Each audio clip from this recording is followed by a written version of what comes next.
Hello, Atkins, Nature Aquariums. Welcome aboard. New name, I think. First time I've seen you here. Yeah, we'll have a little bit of before we really get started. We'll have a little slight reposition, so we can maybe at least get a couple of tanks in the shot, something like that.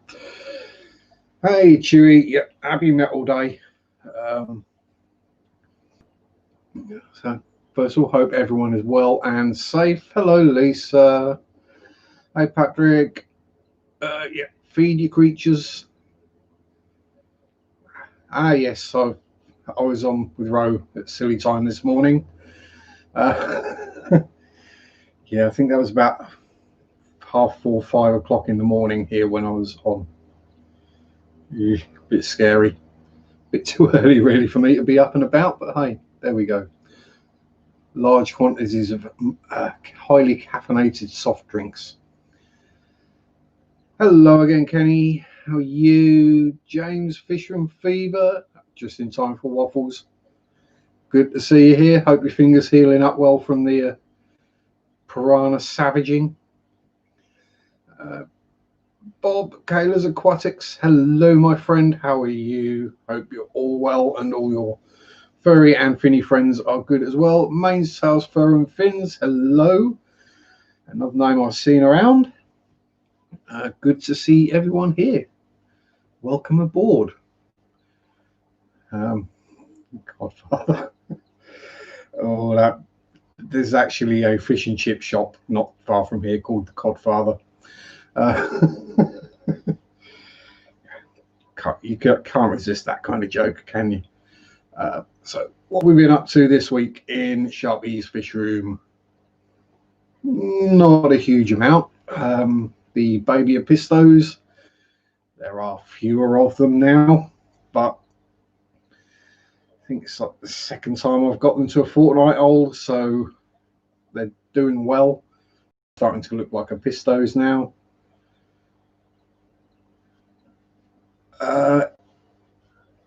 Next time I'm swinging by that way, Bob, I shall try and remember. If not, there's probably one on Google. Hey, Sherry Fish. So baby apisto is doing well. The last bunch of baby bristlenoses went into a tub because we now have another bunch of wrigglers, well, they just finished their yolk sacs today in the breeder box again. Yes, I'm getting another batch of bristlenoses every 3 weeks at the moment by the looks of it. Joy. And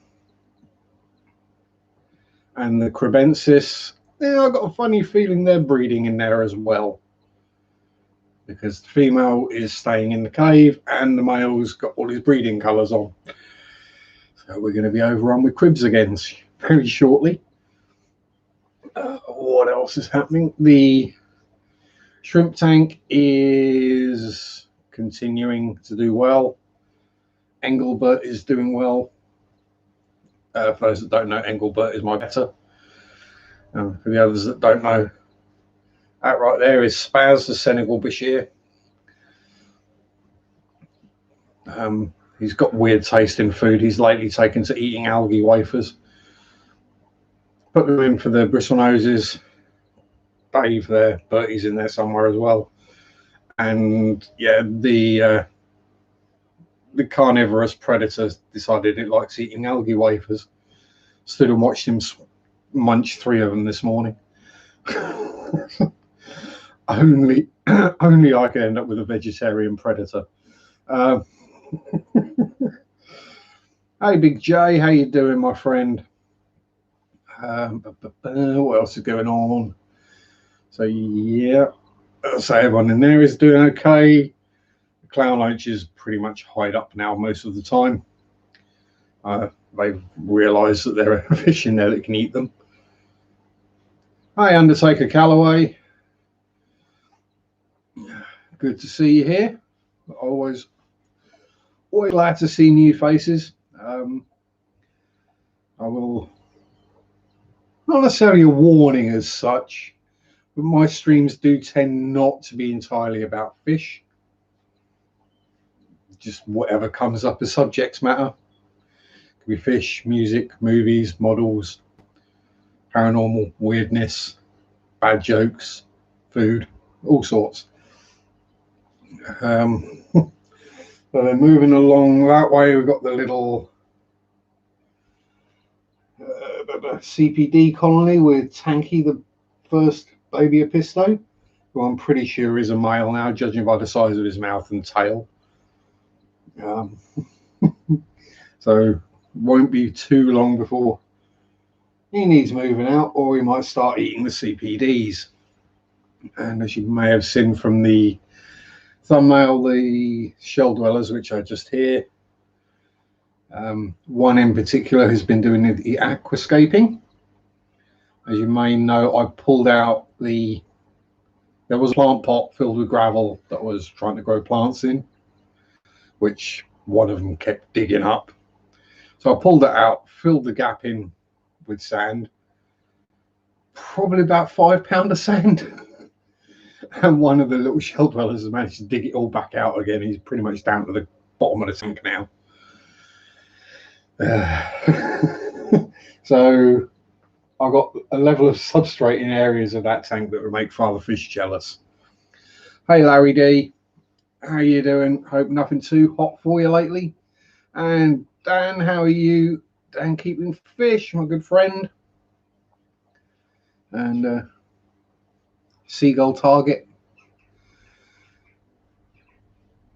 Arcane take it. Yep. So I just got the one better, Engelbert, because he's a Dumbo-eared half moon placat with. So he's got white fins, and he's a kind of purple, reddish colour. Chilling in a hot tub in Scotland. Chilling in Scotland, I'd get. I've not been one. Don't think I've ever got in a hot tub. The only reason I can think of to get in a hot tub would be it's like getting in a bath, but you can fart and no one knows who it was. That's basically what a hot tub is to me. Yes. So, yes, and the 3 pleco grow out tubs are just growing plecos. Bristle noses. Yeah. So yeah, I think I'm probably still up around 300 now. I mean, the ones sell off seem to keep getting replaced with new ones coming through. Oh, let me get out of Spazzy's way. There he is. He's probably hunting for something. He's always hunting for something to eat or sleeping, one or the other. Don't do the swim through my ear and out the other side like you did the other week. Also, for anyone who's here last week, I did go back through the stream and you can just about hear the sound of a cat scratching. And for those who don't know, my cat died about a month ago. Yeah, I have goose cat. Very happy I am too as well. It's great having him around still. Even if he does wake me up sometimes jumping on me in the night. But yeah, so I think that's about it. The only things I got this week were I got some more test strips. Yes, I know they're not that accurate, but I'm not after my nitrates are exactly this. I just want to know a rough ballpark. Has it gone up or has it come down? That's, to me, that's what's important. Monitoring changes, not specific numbers. I've not seen Kay yet, Dan. She might be around. She might be watching Father Fish. Oh, 40 more subs for Larry D. Oh, count, Bob. Yep, that's it. Get the link up. Let's get Larry up to 1,000.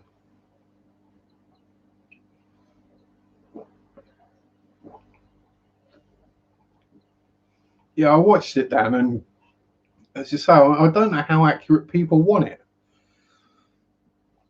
If you've got nothing, you shouldn't have ammonia anyway.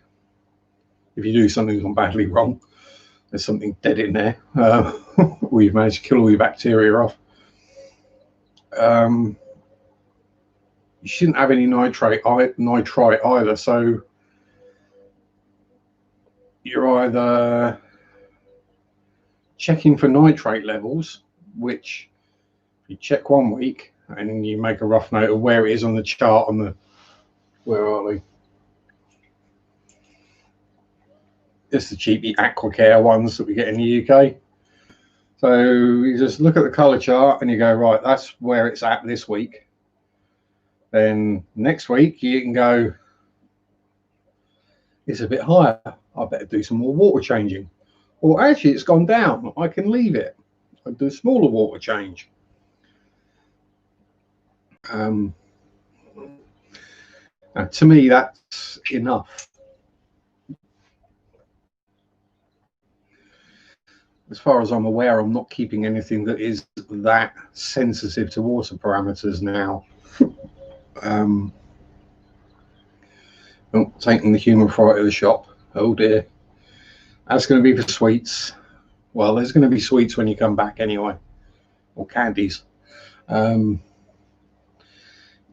I mean, I think pretty much all of my fish are aquacultured. I don't own any wildies that I'm aware of. Even Spaz was aquacultured, the Bashir. Well, I'm pretty sure he was, judging by how quickly he took to pellet food. Like instantly. It was like, got him, put him in the quarantine tank. Didn't feed him the first night. Give him a chance to settle in and clear anything out you might have in him. Fed him the next day with, what was it, mealworm pellets, something like that. Gave it a couple of minutes. He smelt them in the water and was hunting them out and munched them all quite happily. Yay! Hey Dee, how are you, my dearie? Oh, has Bob been buying all the drawings again? Surrogate Kitty, the new fluffy buddy.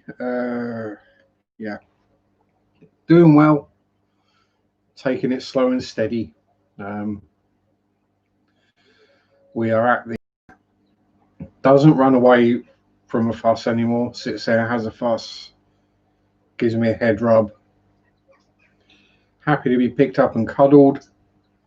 Not so happy about coming indoors, however. But as cats are sensitive to paranormal, so we've got new people here. Let's not freak them out straight away. Hi, Anthony. How are you? Yeah, cats. It's fairly well known that cats are more sensitive to these things than us dullard humans. So if I'm aware that, well, Zach is around, Ginger's certainly going to be aware. And then there's also the other one that Zach was the first one to let me know I had that one. So yes. And so yeah, I've got a ghost cat downstairs and a shadow person upstairs. So nothing scary, just a ghost.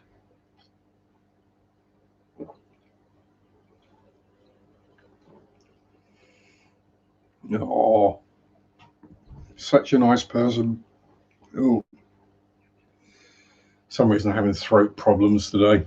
It's probably due to the time I've got up this morning. But yeah, Such a very, very nice man is our Bob Kaler.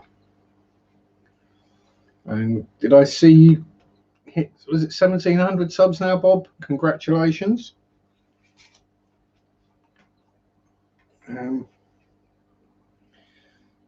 Yeah, accelerating away. I'm not sure whether it's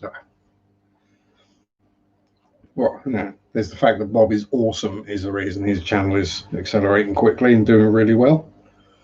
As are pretty much, well, so everyone in here who's got a channel. It's all unique content. No one makes the same stuff.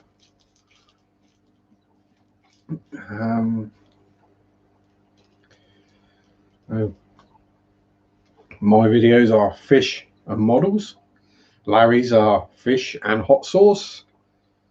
Bob's are fish and people watching at Walmart and that kind of hillbilly. There's nothing hillbilly about you, Bob.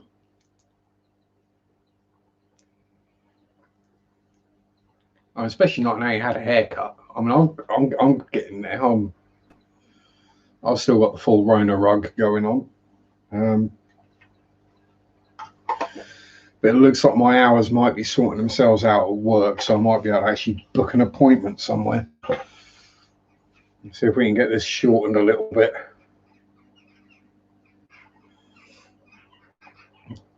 Yeah, the horror stuff as well.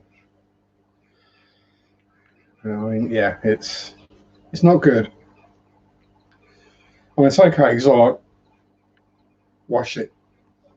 Got washed this morning, so it's kind of behaving itself. But give it another day or so, and it'll just be crazy mad hair, and it'll all go curly again, and it's not good.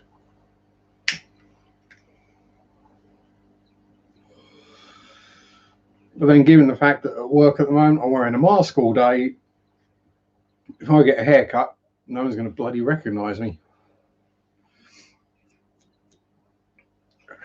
And yeah, also for the news, new people, I smoke and I drink energy drinks. This is obviously an inferior brand to the one I normally drink, but hey ho, the ones I normally drink are on offer at the moment. Yeah, apparently I do, Bob. Apparently someone did point out to me the other week that I smoke. I wasn't entirely aware myself.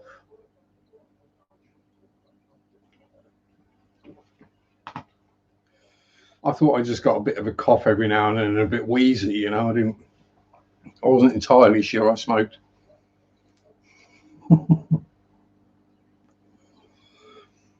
You get a comment, oh my God, you smoke.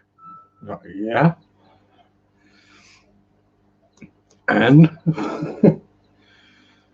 at least I'm not drinking a Fireball and vaping.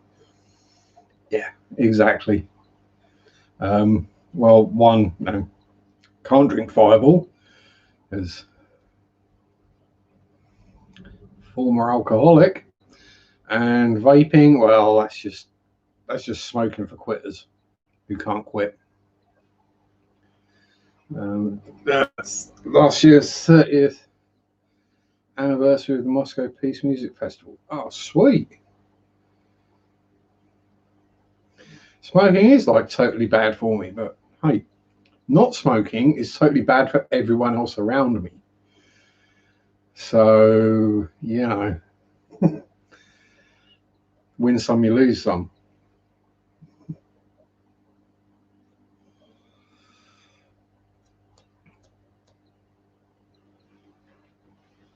Yeah, as I say, I mean, I'm smoking filtered roll-ups, so it's as healthy a way of smoking as you can, let's put it that way.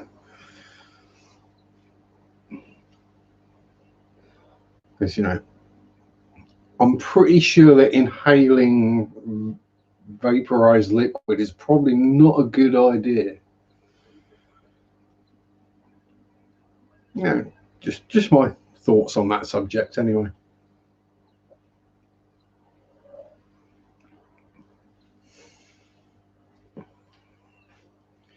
And yeah, I'll say so much for being a nocturnal predator. He's out and about more than half the blooming non-nocturnal fish, diurnal fish I have. First time American public got to see Bangor Gorky Park. Ah, cool. Yeah, Dr. Feelgood was a good album. That was, yeah, that was before Motley Crue disappeared up their own backsides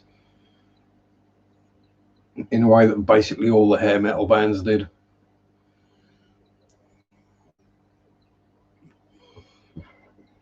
Oh, are you aquascaping as well now, are you?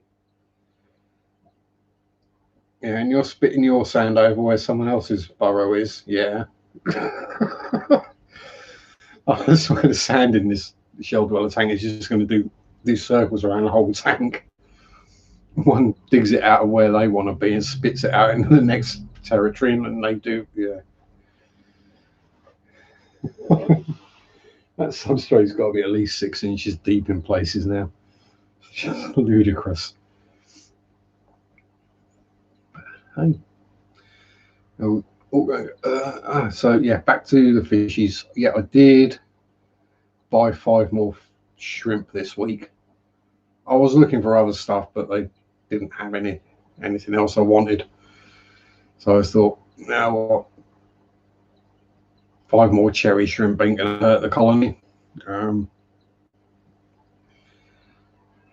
Although it's one of those annoying ones where they were marketed as something other than, I mean, I'm a simple man. To me, a red cherry shrimp is a cherry shrimp. Right? Bloody Mary is a different thing because they got red innards as well as a red shell, or is it red innards and a clear shell? But yeah, they're different. But just because a cherry shrimp is slightly redder than another, it doesn't mean it's a different type. Not in my book. It's just a slightly redder cherry shrimp. So why would you charge twice as much? We don't do it with guppies, platties, anything else like that. So why do it with bloody cherry shrimp? And I'm pretty sure it's not the person who's done it has specifically bred for that gene. It's probably someone like me who's just got a tank full of them and gone, "Oh, I've got too many shrimp. Can you take some?" And I've gone, "Yeah, okay." And then they've had a look at them and gone, "Oh, they're really red. We'll call them," or they call them super red Sakura fire shrimp. I just looked at him and went, "No, that's a cherry shrimp. It's a Neocarabina cherry shrimp."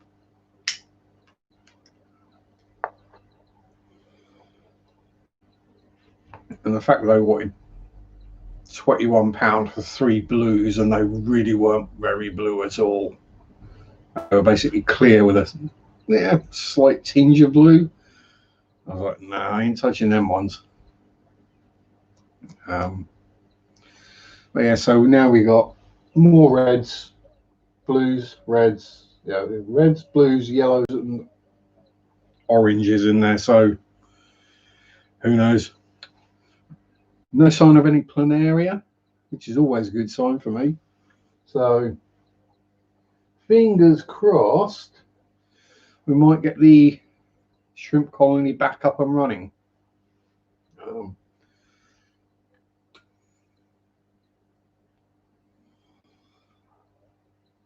Yeah, that's exactly it, Chevy.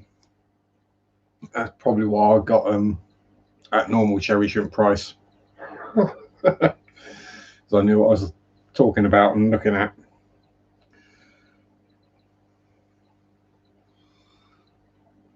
Supreme Red, Hades, Heatwave Red. Yeah.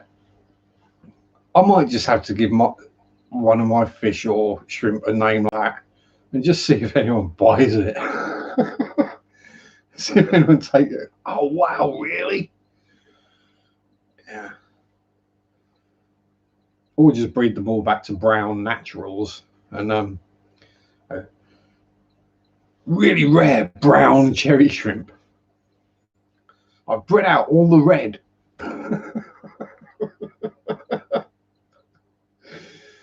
Yes, some people would probably pay more. Just ludicrous.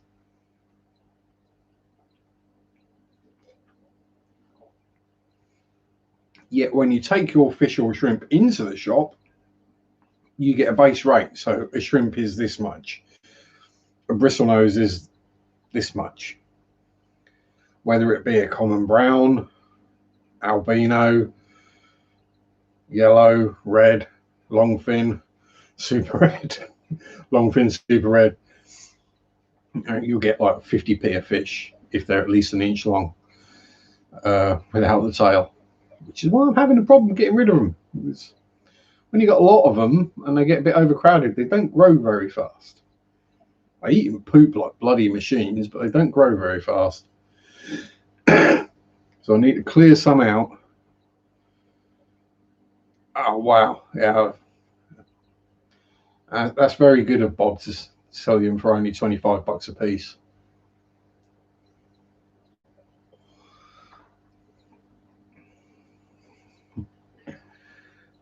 I might have to do a native marine aquarium and just do Morecambe and bay shrimp.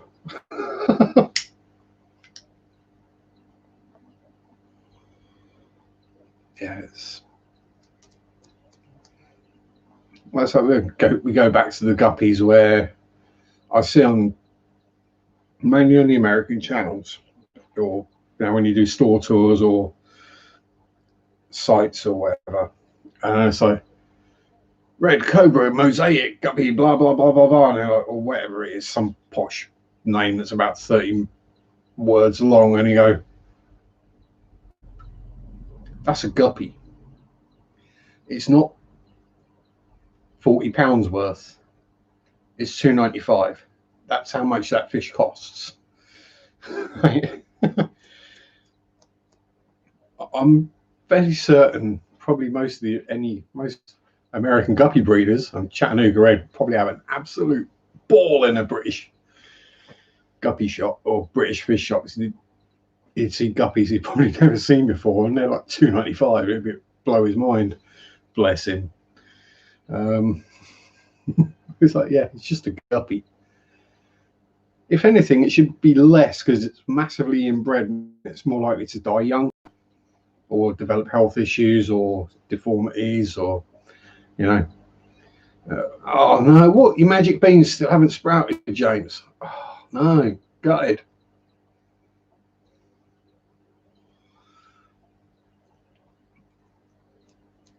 Oh no, that's just, you have been watering them with unicorn tears, haven't you? And 3 unicorn tears per day. Yeah, Ed rocks. Exactly, Chevy. Everyone loves Ed. I just want to give him a great big hug.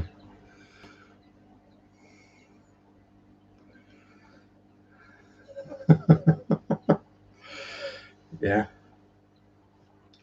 Yeah, just yeah. Just pray those magic beans aren't limnophilia. You might have a problem.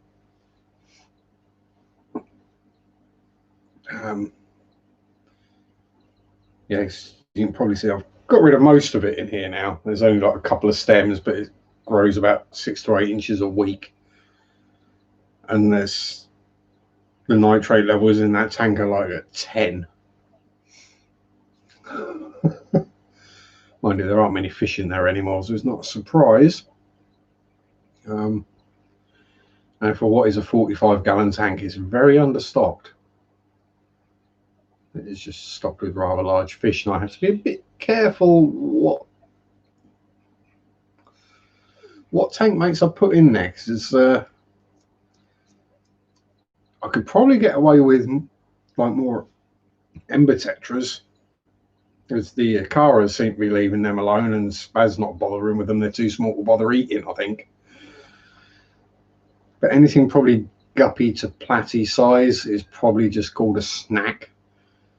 So it would have to be larger, which of course then you suddenly up the bioload on the tank quite considerably. Well, I'm not worried about that one. That tank's been going over a year, and the amount of plants and detritus and, well, the fact that I try to keep the bacteria out of the filters,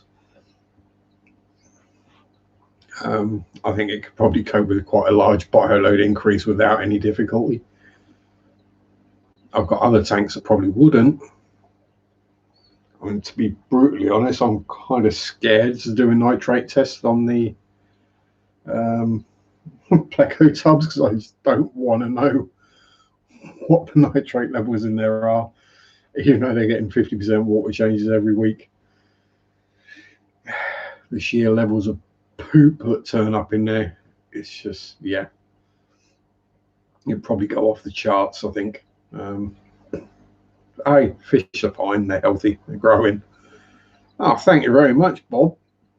$20 for the Ember Tetra or whatever fund. Yeah, so, as James always says as well, always appreciated, never expected. Thank you very much. Yeah, I know I've been saying about a Megaflex with the stand and all that good jazz. But the way things are going right now, I'm thinking a breeding rack of 10-gallon tanks or something like that.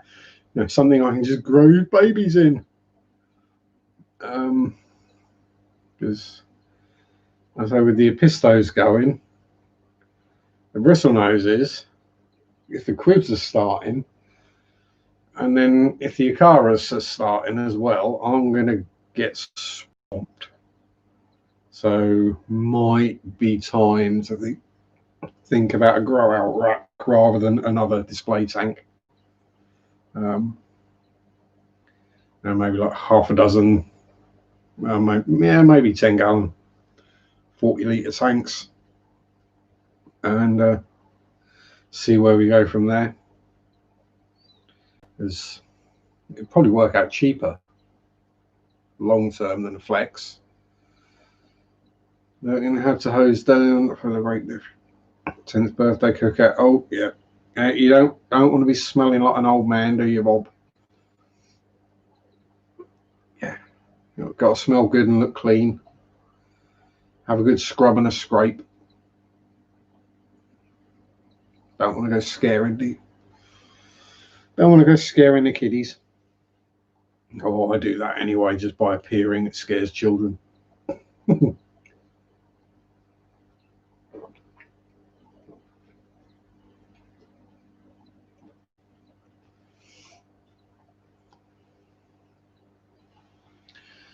As I say, the main thing I've been thinking about putting here is a few red rainbows, but can't find any locally at the moment. Yeah, typical. When you decide you want a certain fish, you can't find them.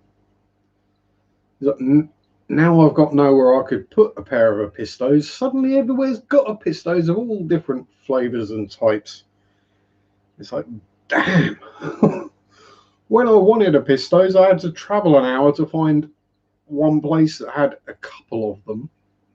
And they were really young. I mean, they were, when I got them, they were probably about tankies. I don't know if I show you the size, because that's about the size they were when I got them. They were tanky size. Just as Tanky disappears. Oh, no. There he is. Down in the corner. Bob's grandkid. So that's about the size the adults were when I got them. So I had to travel an hour by car to get those each way. Yes, I know to Americans traveling an hour is a short hop. UK, that's a long drive, especially with someone like me who doesn't drive, and you know, our roads. Anyone who's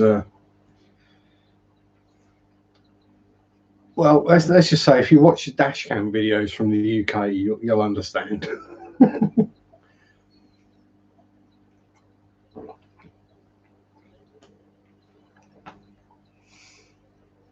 I mean, I remember, and it wasn't too long ago,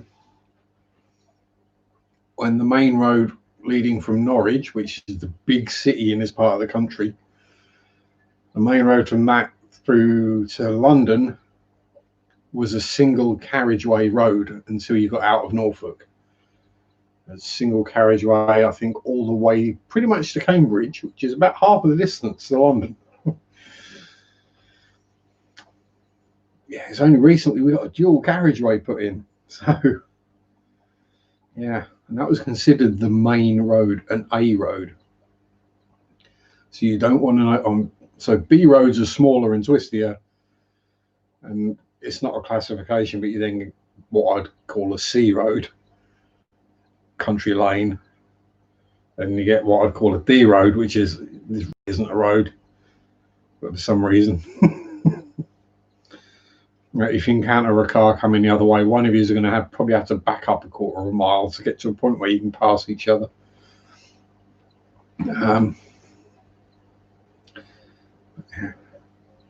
Still here lurking. Tell us, oh no, not digging up your spuds. What do I need to dig up your spuds for? Put your internet in. That's just, give him a slap, D. Give him a slap round the head. Oi. Tell him you want a sack of spuds in return as compensation for destroying your crop. As long as they are potatoes and you're not growing something else out there, D. No basement tomatoes. Well, I don't know how well they'd do in your climate. Did you say the possibility of the S word this weekend? It was like 2 weeks ago. You were saying it was, oh my God, it's like 38 degrees or something.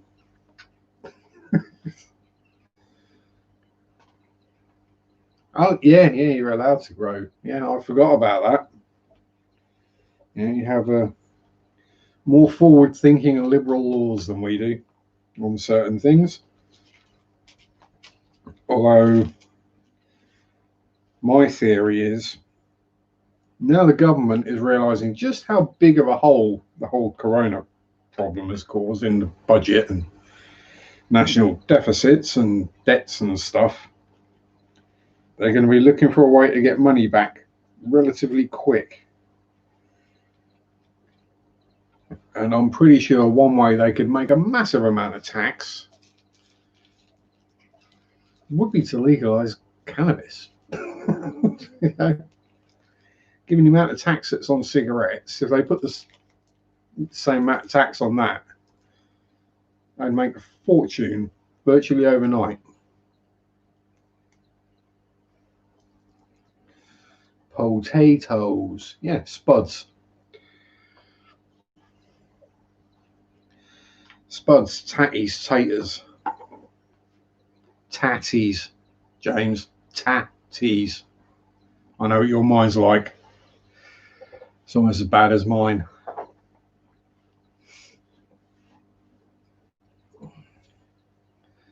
You know, so about the only edible thing I've got growing in my garden is wild strawberries, and I'm going to have to pull them out because can't be having fruit growing in my garden. Actually, that's a lie. I do have parsley and chives, but I wouldn't eat them because cats.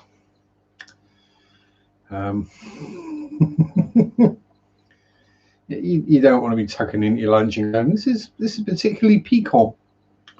What's that flavour? Oh, it's cat spray.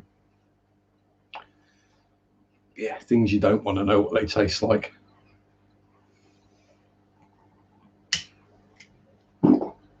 Oh, pardon me. What else has been recurring this week? I think the modelling mojo might slowly be resurfacing. Probably more to the fact that the temperature's dropped and the concept of going up into the cave now doesn't fill me with dread at the thought of sitting there dripping with sweat. So you might see some modelling going on in not too distant future, especially as my work hours sort themselves out and get a bit more predictable. And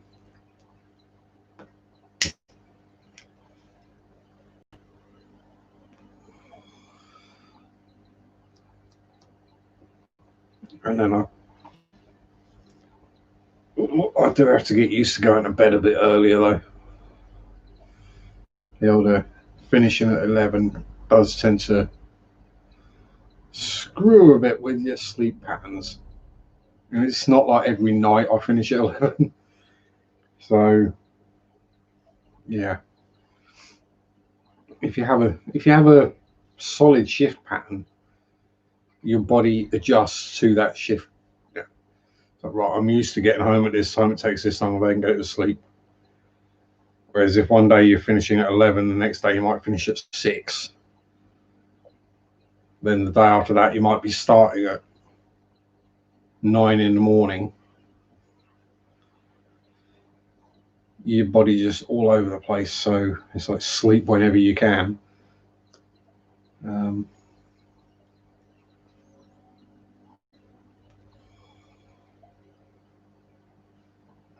Or just do what I do and nap whenever possible. Don't let anyone ever tell you that naps are a bad thing. Naps are awesome. A good nap will set you up for the rest of the day. Or you'll just sleep through the rest of the day, then yeah, who cares? Exactly, Big J. Naps for the win. So there are 2 shift patterns I do, which are both, I know this is going to sound child's play to most people, which involve a 9-hour shift. But for those who know the history of injuries that I've had, being on my feet for 9 hours is actually kind of difficult. I was just sitting here in one position for 2 hours is kind of painful. But so one of them I'll do, say, 1 in the afternoon till 11 p.m. with an hour break in the middle. And the other one I'll do will be at 10 in the morning till 2, then a 4-hour break, and then 6 till 11. And I actually prefer that shift because I get to have a nap in the middle of it.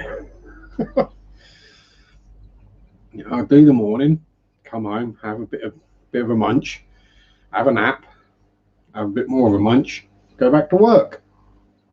Great.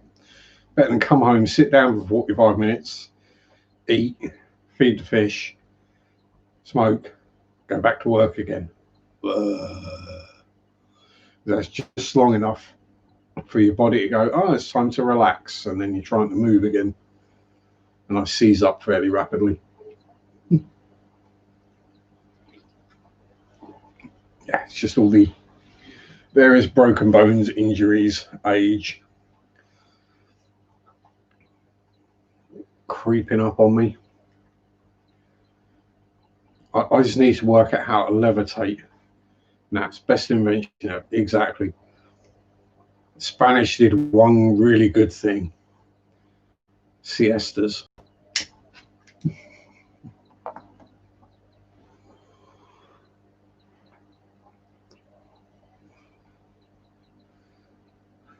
Now, gnats aren't a good thing, Bob.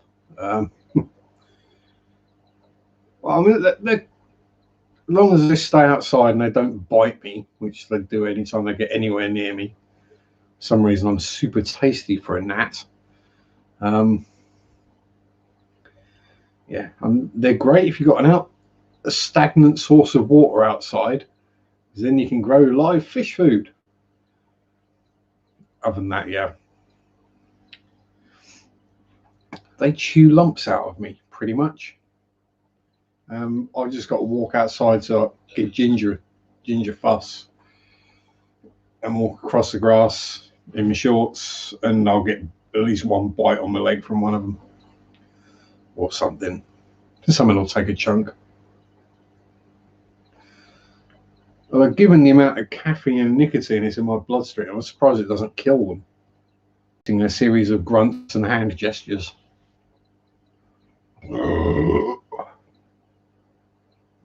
That one works as a communication. That's a warning to stay clear.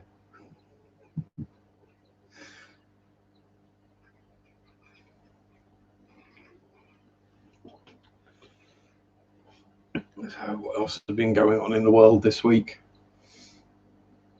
Well, in Sharpie's world anyway, not a lot. Well, there's probably been quite a bit. I just can't remember it. No offense. No offense to anyone.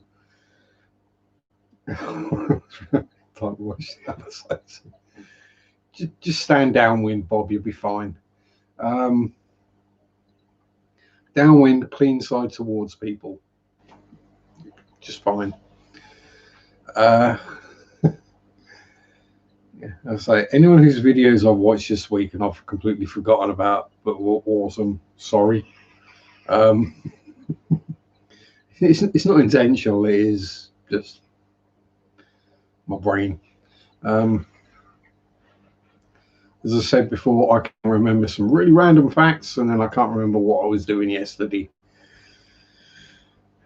It gets frustrating at times. I mean, you can't remember what day it is, but you can remember the exact date of something happening.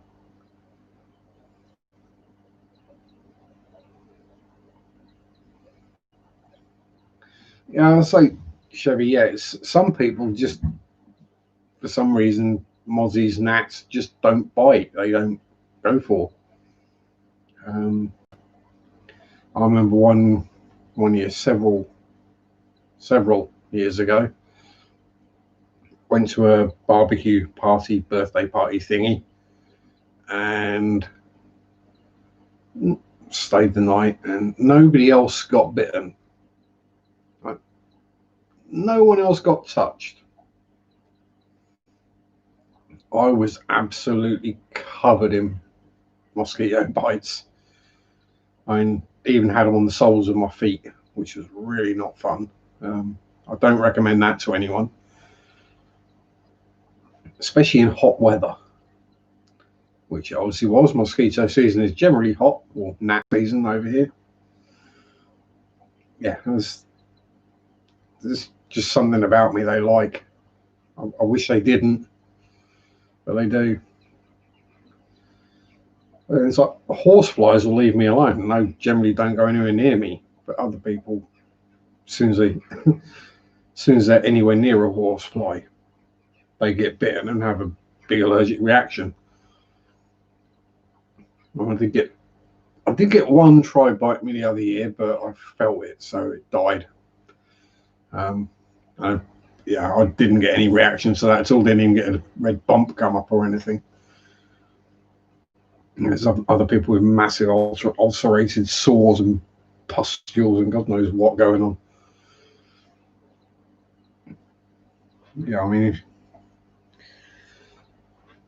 and the main problem is if I get an itch, I itch it, and I don't necessarily pay attention. And let's just say my pain receptors aren't the best. No, it's not like, oh, that hurt, the slightest soreness. It's more like I'll itch it without realizing I'm itching it, and then I think, why is my finger wet? And then you go, oh right, blood. Dragonflies, jewel wings. I do get dragonflies in my pond, but I'm not sure they eat mozzies. I think they eat bigger things because honka chonka dragonflies.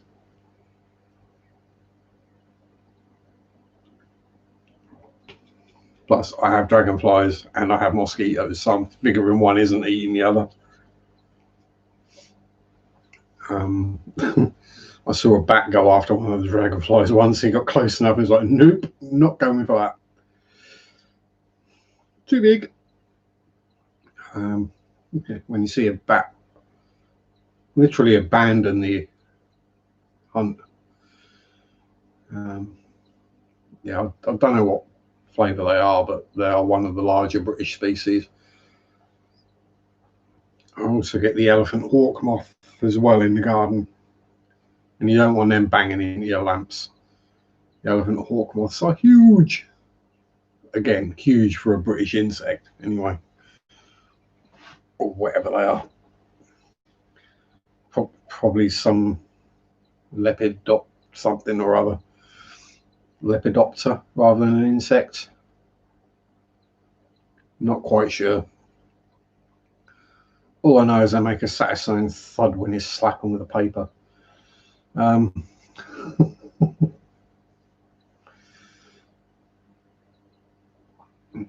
So nobody wants moths flying around the room when you're trying to sleep. They will bump you and land on you and all sorts. It's not good.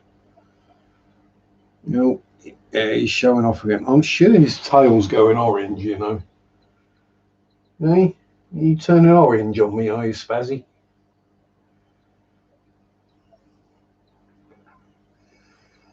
Oh, jeez.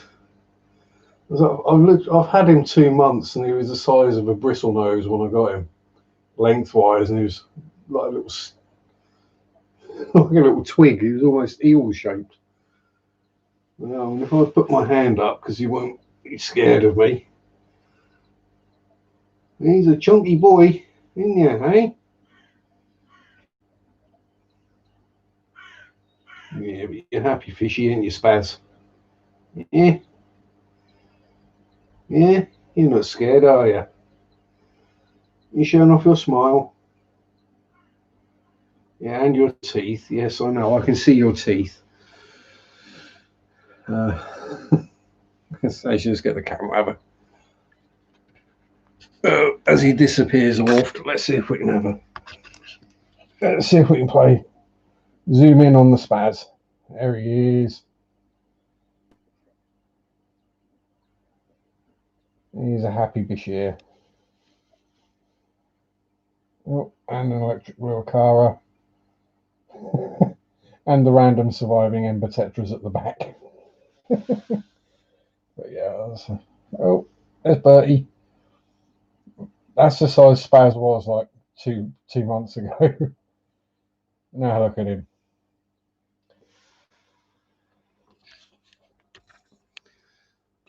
Yeah. And welcome back, Dan. Lukewarm Sharpie stream. Yeah. Well, if I did anything too hot, I'd probably get blocked. Yeah, considering I've never kept oddballs or predators, considering he's now eating algae wafers, I think he's doing quite well. I don't want to know what algae wafers are going to do to his digestive system.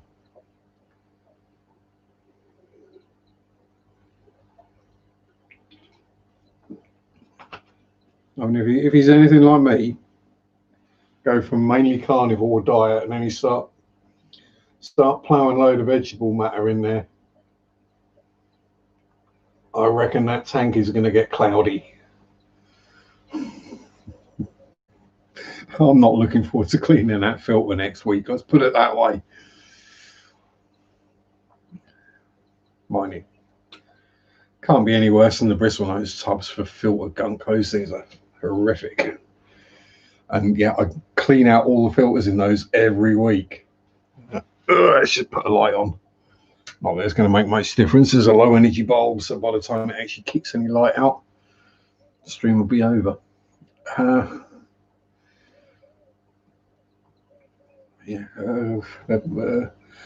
Pond wise, the pond's doing well. Still got all 4 of the comets in there, growing well.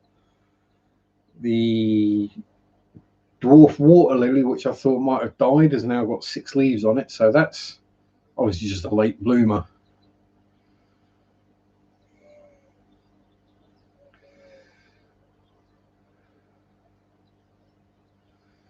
And Oase Biomaster Thermo never had a canister so easy to clean, does an amazing job.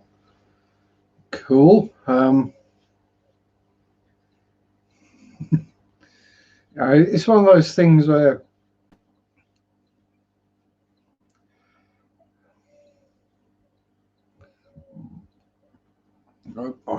I don't doubt for a second that canisters are superb filters, certain ones anyway. I just don't subscribe to the that whole stuff them absolutely full of every whatever expensive biomedia there is, because that is their best things. Also, I mean, consider pretty much the only tank I would need a canister on would be the Placo grow out tubs, and they're the big ones are 10 gallons. I know it's kind of hard to believe, but I mean, I'll show you this one down here, for example. This is a 40-litre tub, which is basically 10 gallons.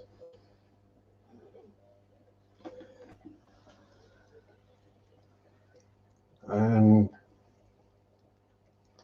it might not look like it, but there's well in excess of 100 bristle noses in there at the moment. And that bottom was completely clean 6 days ago. That is just the poop that the filters haven't sucked up.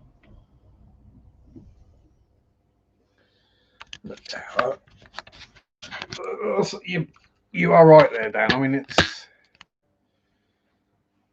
I see how now I watch the videos. I see people cleaning their canisters. I look at so many of them, and I'm like, oh my god, that is such a faff. It's like, no wonder you only do it every 6 months. I mean, in there it is literally as simple as I fill the bucket with tank water.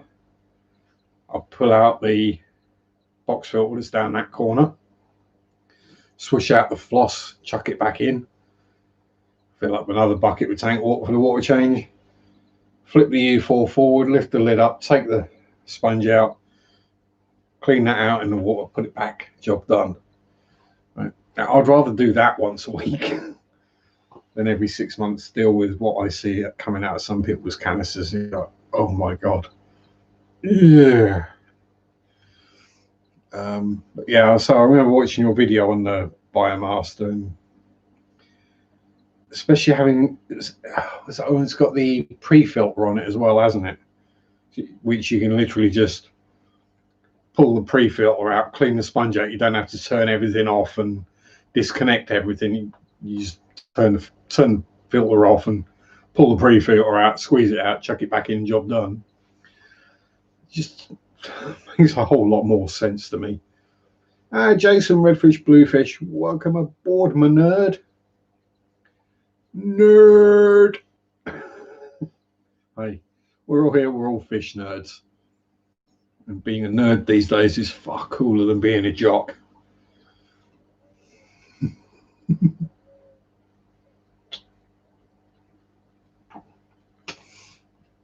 I forget who first said it, but one day the geek will inherit the earth.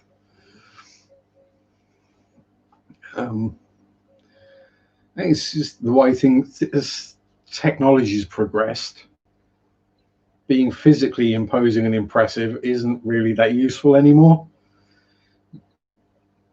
It's like, oh, well done. Yeah, you can lift an entire pallet of stock on your own. Great. I've got a computer here that I just go, and it does it for me. It goes to the right place, picks the right pallet, pulls it out, puts it where I want it. I literally just had to raise a finger. Yeah, that kind of thing. That coming from a forklift driver. And yes, I only ever had one forklift related injury, and that was when I accidentally punched it.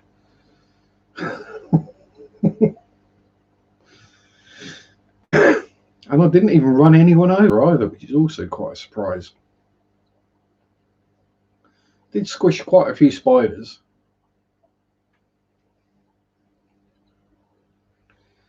Yeah, just as long as you don't get yourself a strap, Bob, you'll be fine. And Dan is turning into a jock, but that's a different kind of jock. Now, so if I go back to high school, I was like a sporty nerd. So I was on the school football team, and I could do maths.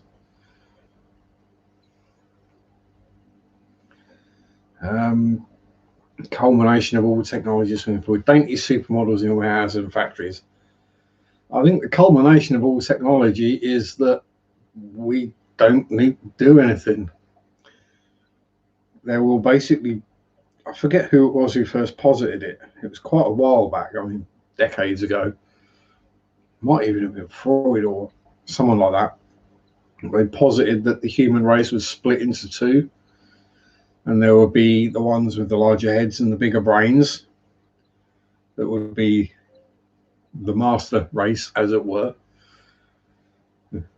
Ubermensch, and there would be the ones who were physically stronger but with smaller brains, the Untermensch, who would be the ones that basically just did all the physical stuff that still had to be done that you couldn't get a machine to do. But yeah, I think the way tech is going, it's one of those things where you see it even in shops now where you've got the self-service tills. So, oh, it means we don't have to have someone, we don't have to pay someone to sit on that till. You're kind of missing the point.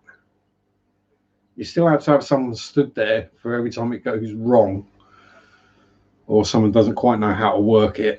You know, I'll hold my hand up to that one. These things never work for me. Oh, axolotl! Don't talk about axolotls.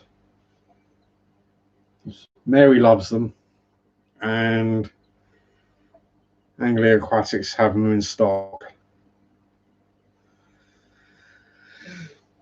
Thankfully, I haven't got a large empty cold water tank ready, because otherwise I'd probably have axolotls.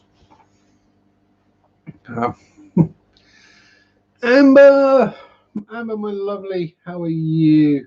Big Wookie hugs back and smoochies, and ghostly head rubs as well. As so, if you'd been here last week, Amber, you may have actually heard Zach. He was sat down right beside me, and he was having a good scratch.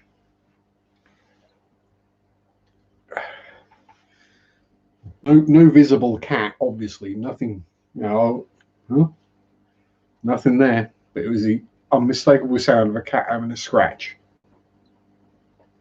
So yeah, he's still coming and seeing me. The little floofy monster himself. And Spazzy Boy, he says hello to your betters as well. Betters Bashirs. Not betters. Don't put Spaz in with betters. You won't have any betters. Sorry, betters. Let me remember my T's in that. Better is not a 3-letter word. It's not spelt but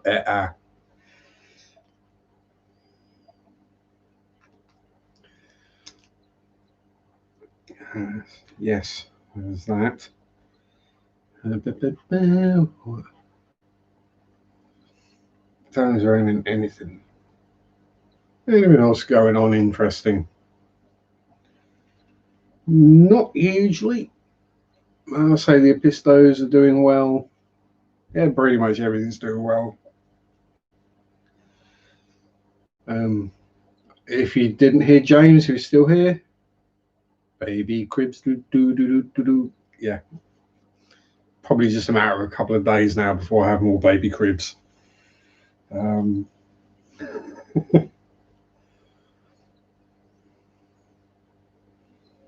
for an extra what we would call a bank holiday Monday.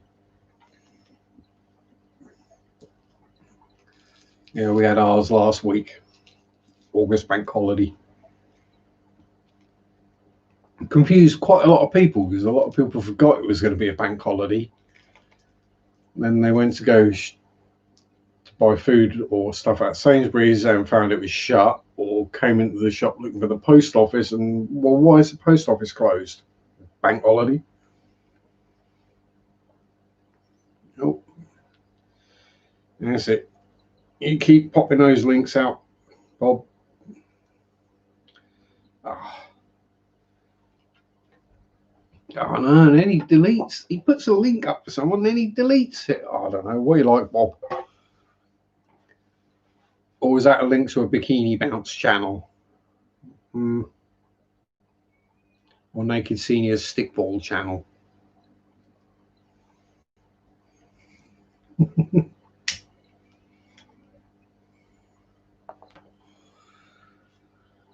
And yes, the Bikini Bounce channel does exist. You can thank me later for that one, chaps.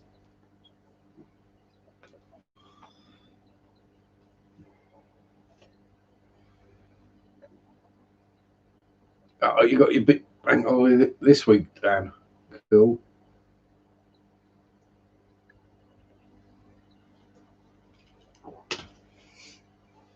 Yeah, I'll say it's I think it looks like my hours may have settled a bit, so hopefully I'm back to having 2 days off a week rather than none.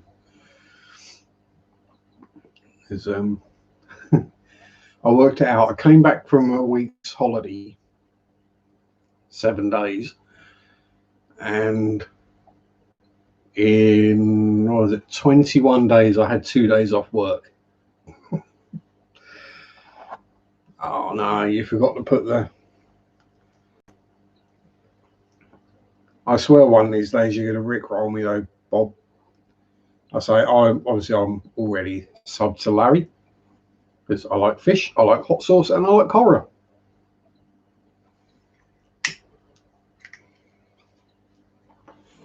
And I also like Larry as well. Obviously.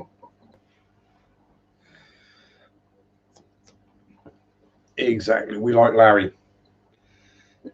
And I said it before, is we all like different things and different people and personalities and different ways that videos are done or content, how someone comes across either on camera or just via audio, personalities, that kind of stuff. So having lots of different channels gives you a choice.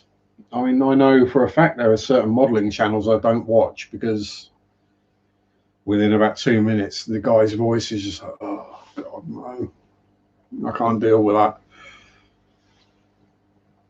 No, people, I mean, I know I don't exactly sound enthusiastic most of the time or whatever. But when someone's doing a channel promoting their favorite hobby, you'd expect them to sound at least a little interested in what they're doing, not, hello, welcome back to the channel. Today I'm going to be doing this. So, oh, click. Yeah. Hello, Lynn. How are you? Good to see you. Long time no see. But then I haven't been doing any modelling lately, so that would explain that one.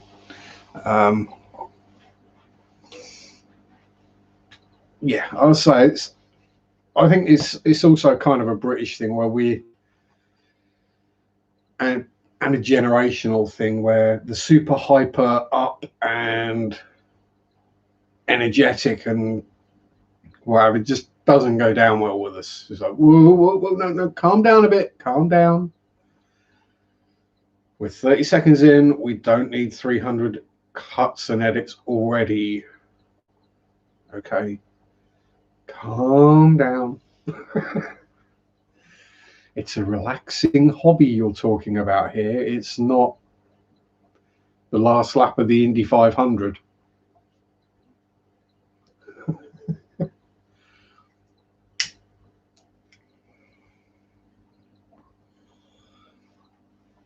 Yeah, so I'm good.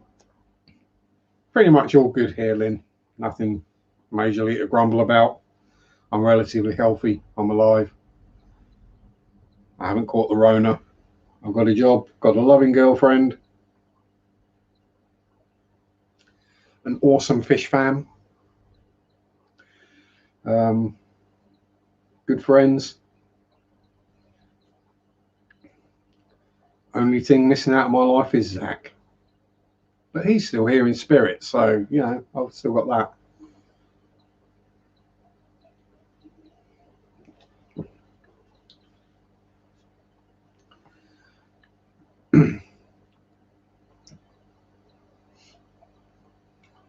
I just need to get Ginge to be happy to take my leftover pieces of bacon and chicken. Just the fatty bits that sometimes you get.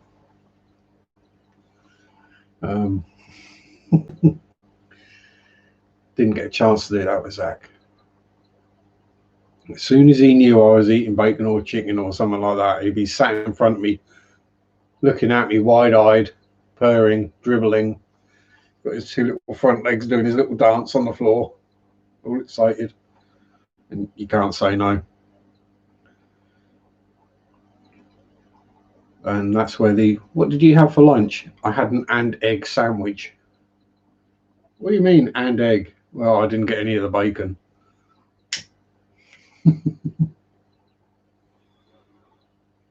I'll see you later, Lynn. Stay safe. Good to see you.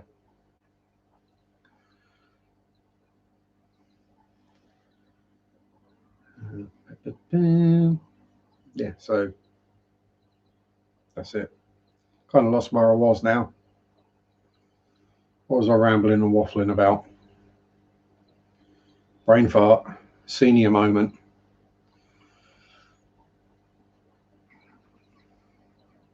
Yeah, I can't really blame my age. I blame it on the amount of concussions I've had, the amount of illicit substances that have gone through my body, lack of sleep.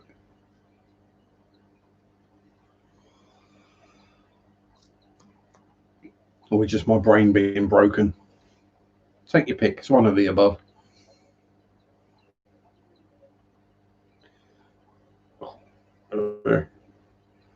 Is it even right now? Something's bit me on the leg and I'm itching it.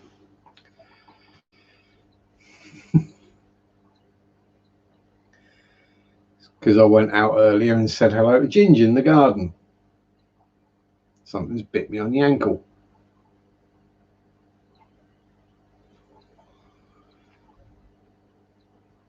What are you up to, Shellies?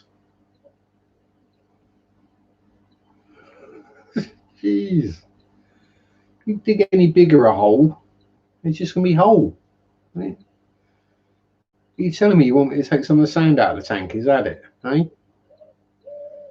Yeah.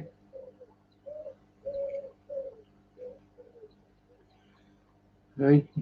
They're not even scared of me anymore. I can put my hand into the put my hand right up to the tank and they don't zoom into their shells instantly. It's amazing the difference that just putting the floating plant salvinia in there has made to them.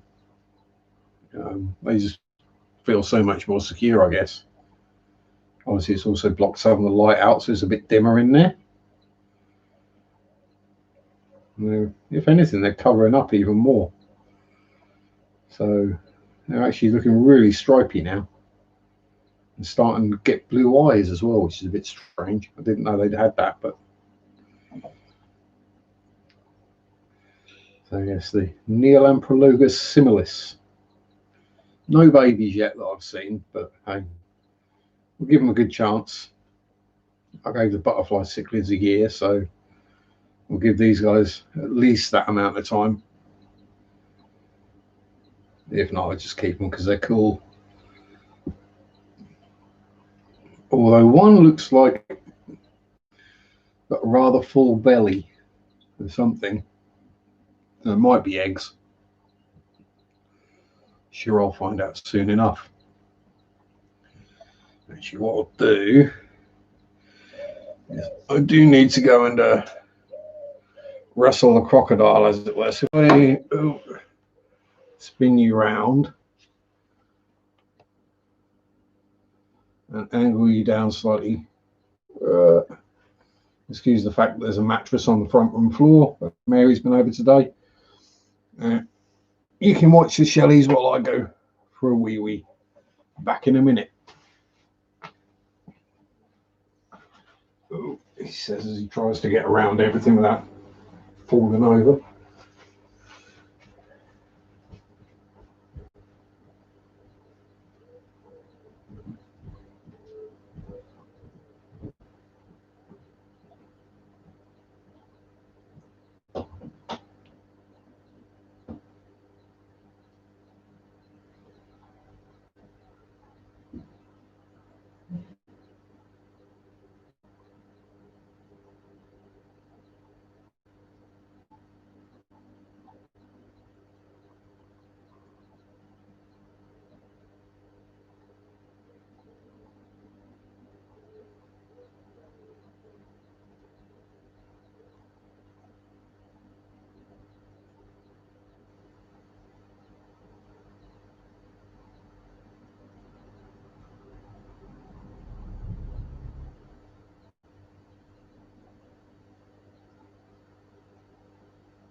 Ow, ow, ow, ow.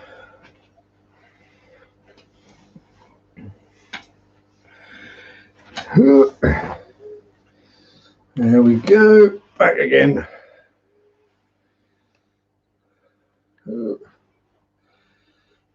Somewhere around there I do. Did the shellies do anything interesting while I was away? They just spit a bunch of sand around and argue with each other like they normally do.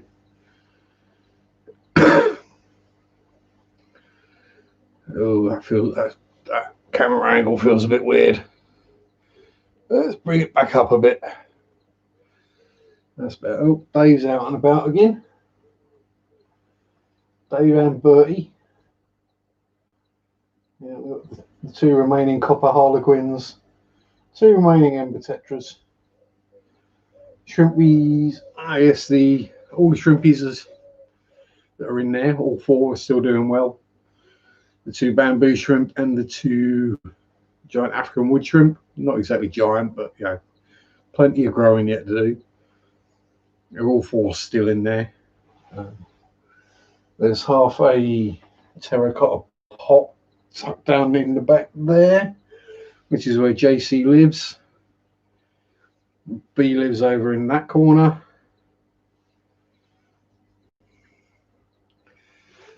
I flicked the DKS sign. Ah, well, yeah. Wouldn't surprise me. I wouldn't have been surprised if they all just waved their buttholes at you either. Yeah, I know. Yes. Don't you show me your little toothy pegs. You don't scare me. What's in the size of Spazzy's teeth? I ain't worried about getting bit by him. I'm certainly not worried about getting bit by you.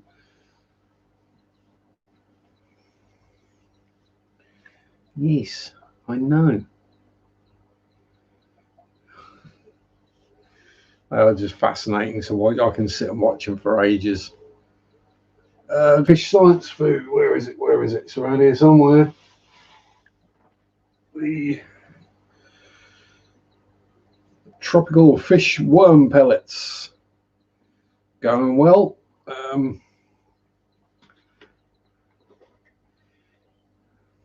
Actually, what I'll do, I'll turn you back round. I'll feed the shellies. How's that sound? You can see how well they go down. Although I've got to manage to dodge the floating plant. You should see them starting to sink. And as soon as they realise that there's food coming down, you should. Although you've got that annoying thing from the... All right, this once you're just going to ignore them completely, are you? Fair enough.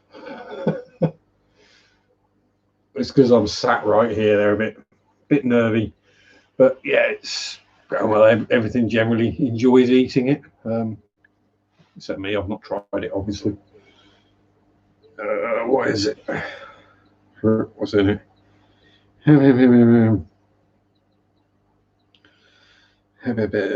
Using bloodworm, earthworm, mealworm, and silkworm, over 40% worm content. 1 meal slowly sinking soft pellets for all mid-water and bottom-feeding fish. Contains natural ingredients that enhance colour and support immune systems.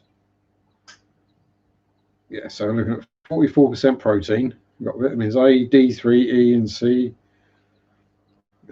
Composition, here we go. Worm meal, herring meal, cereals, fish hydrolysate, yeast, potato, minerals, algae, lecithin, antioxidants, and colorants. Yeah, well, I'll say it seems to be going well. Whoever I feed it to eats it. No one's died, so you know. I've not noticed the tank's getting cloudy or extra dirty or anything from it. So,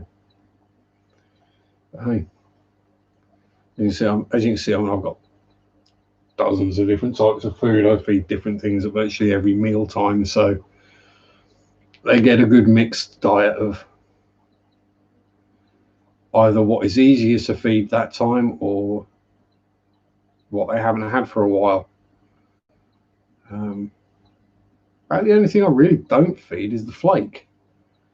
I've got 2 tubs of flake there. I can't remember the last time I touched them. But hey, pellets, granules, and whatever are going down well, and you might just be able to see the top brine shrimp hatchery up there. So, no, everything else is getting eaten, so I'm not complaining.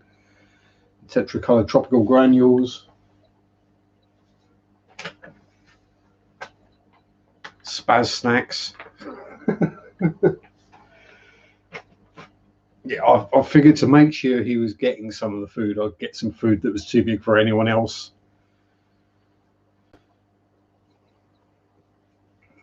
Yeah, no one else can eat it, so he makes sure he gets some that way. I think it's a bit cloudy with the flake, but not the only food feeding. Yeah, so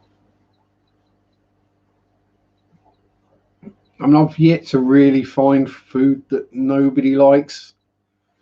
Well, about the only thing is the Pets at Home goldfish flakes. Nobody seems to like that, but going just by the colours of it, I'm not surprised. I mean, the aquarium flakes go down well with most of them. When I do remember I've got them and to feed them. But yeah, so it's just, now I've got bug bites, different worm granules, tetra granules, blah blah blah. And pull up there, Kari. Yeah, you see, mostly it is. I've got the first bites, which I'm feeding to the Apisto fry at the moment, and they seem to be doing quite well on that. I've got the micro wafers and the micro pellets.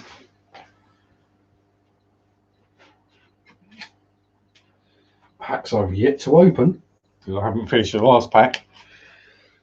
But I tend to get them off of Amazon. They're normally like 1 for $4.99 or 2 for $5.39 or something like that. I've got those ones.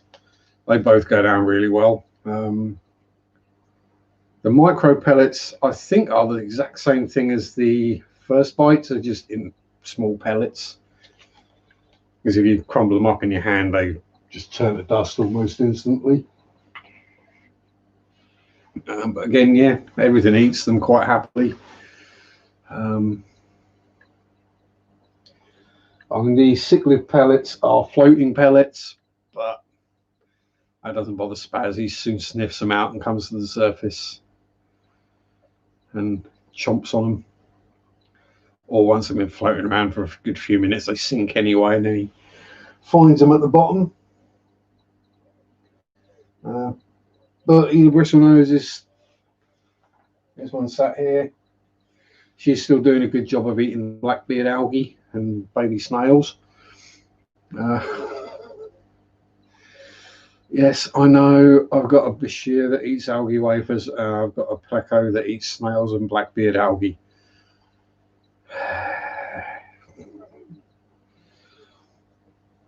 Yeah, I'm not sure. Don't know if it's made it to the other side of the pond. But, so Daniel's been trying a few out. I've tried one out. Kay's tried some as well, I think. I've not heard anyone say anything bad about it. I can try sticking some of the worm pellets in with the big boys and see how they go. Let's try that, shall we? See if the big boys will eat them. They normally go nuts as soon as I lift the lid. Din-dins! It's din-dins time. Let's see if the Acaras will go for them.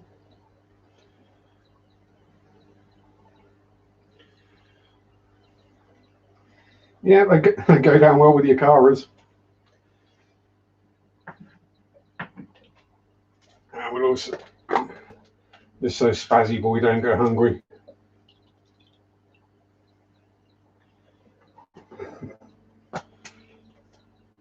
And that's just some of the King British catfish pellets, which is a relatively, I think it's kind of one of those brands that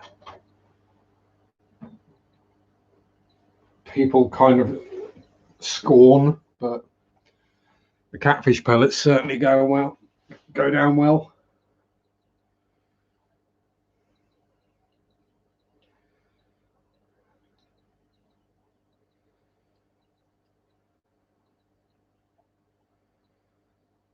Damn.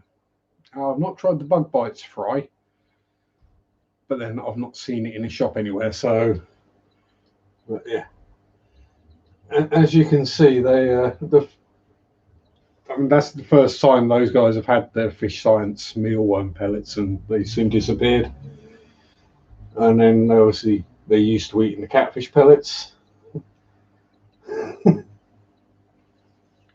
Oh, hello, JC. Are you coming out? Yeah. Yeah, you're not going to be able to see him, even if I put the camera right up to the tank. And it's Nightmare Fine Fluebendazole. US goat dewormer doesn't like the competition. Yeah.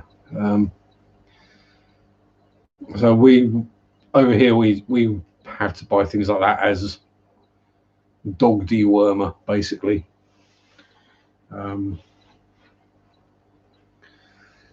Yeah, so it is interesting to see the different brands in different countries. It might be something that is available in the US but under a different brand. So I've also got the AquaCare tropical soft pellets with mealworms, and yeah, basically exactly. Oh wow, no. There is these are only 25% worm meal, the others are 40 odd. But do the trick. I think that might be Maidenhead Aquatics own brand kind of thing. It's about the only place I've seen it so far. But yeah, the Fish Science stuff is pretty cool.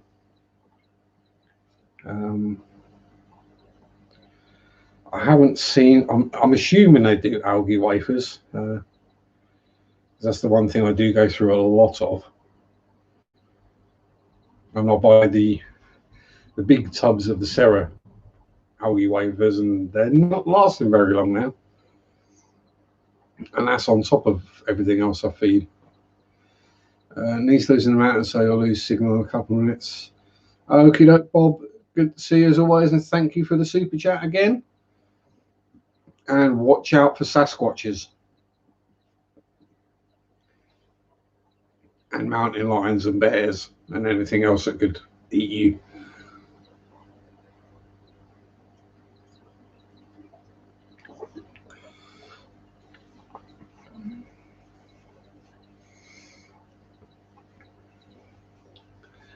Yeah, so what else have I been feeding the bubbers?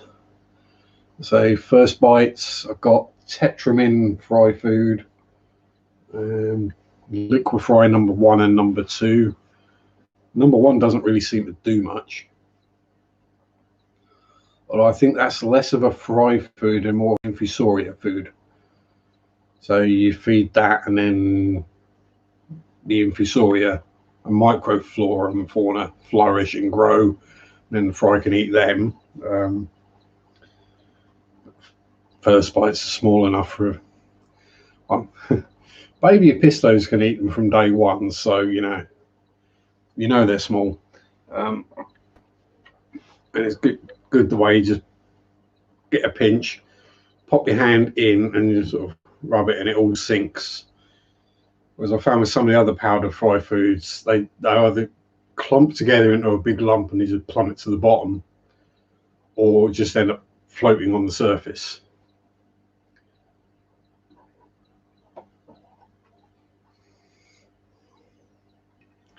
Yeah. Enjoy your party, Bob.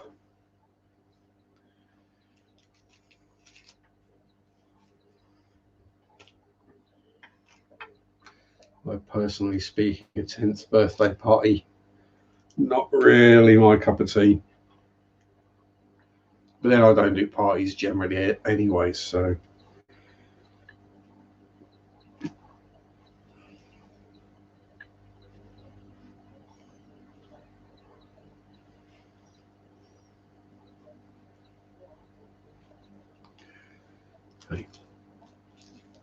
Just not my scene, man.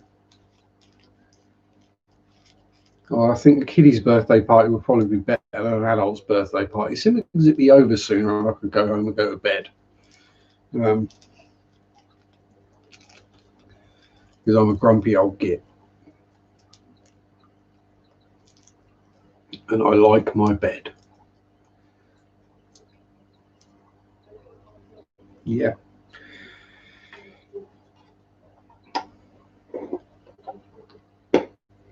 Plus, I don't like people that much generally.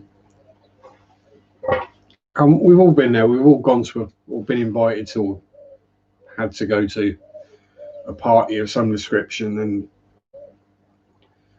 you get there and you know about 2 people, and you basically spend most of the evening or afternoon or whatever just sat there on your own going, yeah, this is fun. I'm sat here bored. I'm listening to music I don't like. Would I be having more fun at home? Yes. Joseph, hello. Listening while you paint. Oh dear. So if you're not careful, you're just going to develop a hand into a brush. There's only so much painting anyone can do.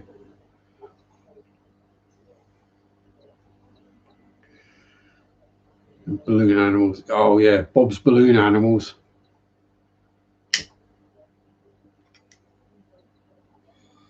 Ever heard of Attica Rage? Are we talking about a band, or are we talking about what happens when you go up into the loft and it's a complete tit?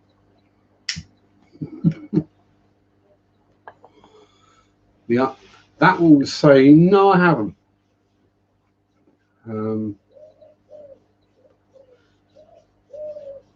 But yeah, that's a good thing, is that we can compare products and whatever.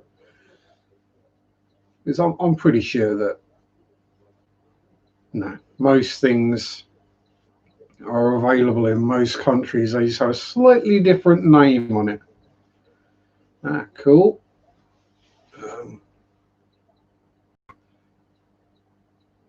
So this week I've been in need of wake ups. So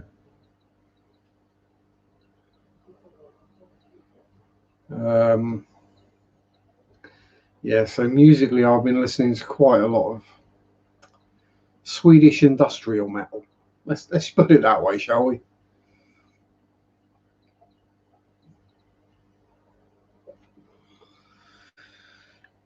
Turn the volume up full, stick the headphones on and hit play. And give it 45 minutes and you're ready to take on the world. Or kill yourself, one or the other. Yeah, Denali or Denurla. Or Denurl. Or Danon, as one of my mates mispronounces it.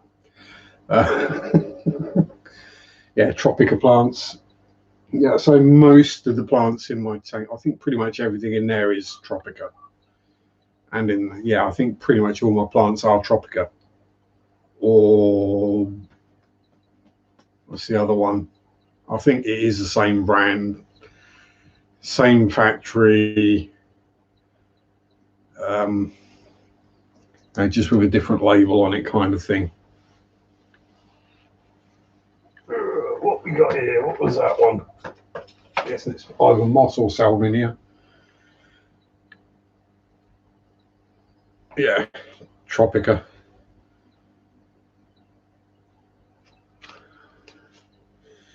$3 for $12.50 in Pets at Home. That was the Taxiphyllum barbieri, or Barbary, which will grow approximately 20 centimeters wide in 30 days, will it? It's moss. You show me an aquatic moss that grows a foot in a month.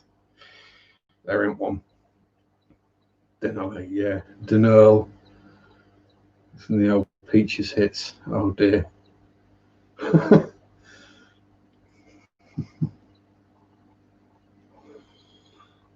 Yeah, hey, Denali is at least closer than Danon. I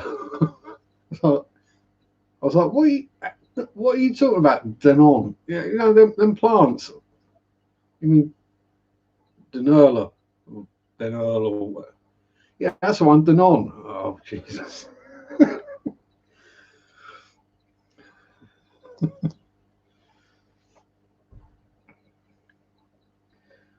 Yeah, it's one of the. It's just one of those things. I think it's probably just shipping that means you don't get them over in the US.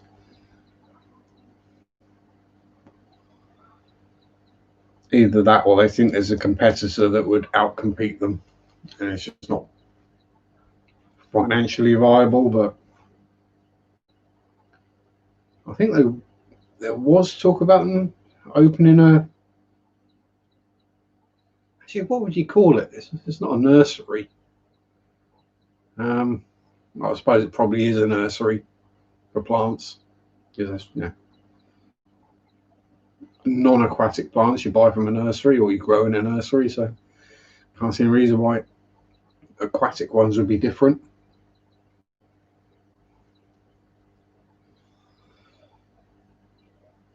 I think there was talk. Rosa helicopter.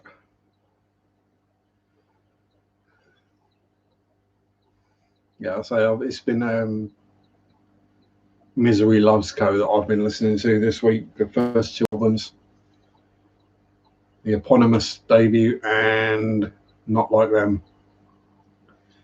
Then it's German, Tropica is Dutch, not the same. No, they aren't, but they are tied together. I think, kind of like with modeling, Trumpeter and Hobby Boss are two separate brands, two separate companies, but they are very closely tied together. But hey, I know. All I know, I tend not to worry too much about what the label is. I've never been one for brand names, unless if I find a brand name I trust, then I'll stick with it. Tropica plants, Fluval tanks, that kind of thing. And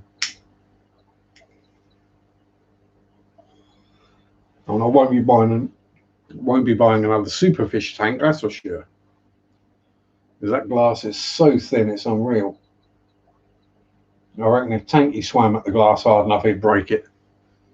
Hell, I reckon if a Nerite swam against it, Nerite charged it, it'd probably crack the glass.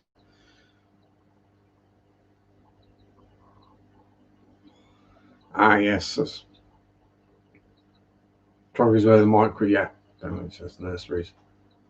Right, yeah. So it's one, I'd probably just get imported by the same person then. Is there? That's probably what goes on. They probably come over in the same shipments to the UK. That's probably where I'm going. No, it's supposed to be a fish tank. It came with a filter and a heater and everything, and the thermometer and gravel. Yeah, there we go. Same thing then. They come from the same place originally. Close enough for me.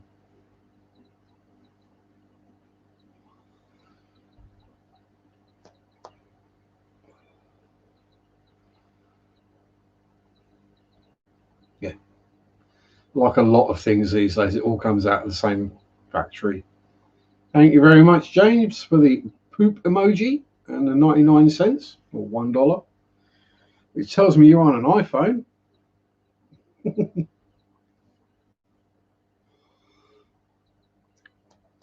Possibly. I know that used to be the case. If it was an Apple device, it came through at the 99 cents. An Android, it came through at the 0. But yeah. Shawnee Sean, how do you do? The lineup's difference is significant. To be fair, I am just a consumer. I go, right, I want one of them. And I go in the shop and I get one of them. Pretty much. As I said, I'm a simple man.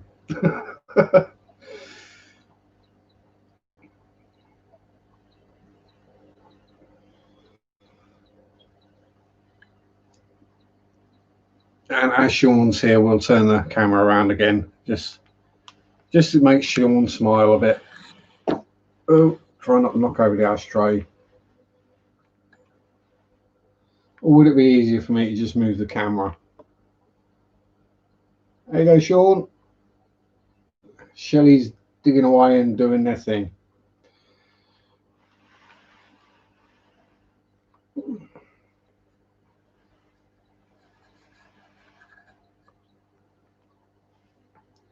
And now the camera's doing that weird, I'm not going to focus anymore thing. Ugh. So I need to get out of the way, let the camera refocus.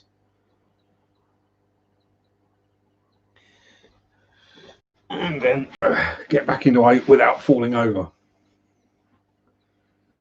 Yeah, so the thing is, Sean, over the back in the far corner, where I did originally have the plant in the pot, I took that out because one of them decided it was going to dig out the plant and all the gravel that was in there, which is why you've got lava rock kicking around in there.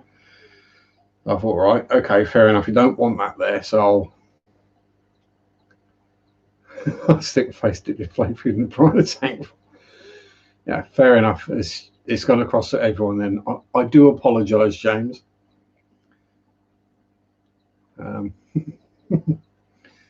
Yeah, he's so I filled that corner up with sand. So about £5 of sand went in there, and he's dug it all out. He or she. Am I seeing yeah, they've got a bump underneath, so they might be ready to lay eggs. Or an ovipositor, as it were, or something. I don't know the technical phrases for all this stuff, but yeah, so one little Similis has moved £5 of sand in a week. You've got to get motivated to do water changes. I know that feeling, Jason. I know it very well. But once you're up and doing it and you've got your hands in the tank, it's all gets better.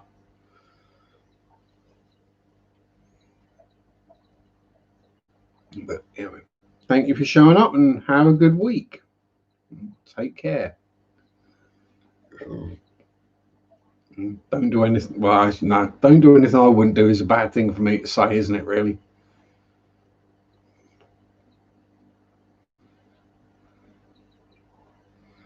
75 4-inch sand and alpha male. Yeah, that's what's done. It's down to the glass, basically. It's like, okay, fair enough. And now everyone else is having to re-aquascape where their shells are because he's basically filled them all in. But hey, they'll get it how they like it. That is the thing with shell dwellers. You basically, my thinking is, you provide the things they need to aquascape their tank. That's what you do. Other than big bits of rock or stone that they can't actually physically move. Although they probably just, if you put them on the sand, they dig the sand out from underneath them and move them that way. Yeah. Shelley's the aquascaper's nightmare. That would be so funny, wouldn't it? Challenge a famous aquascaper to do a shell dweller tank.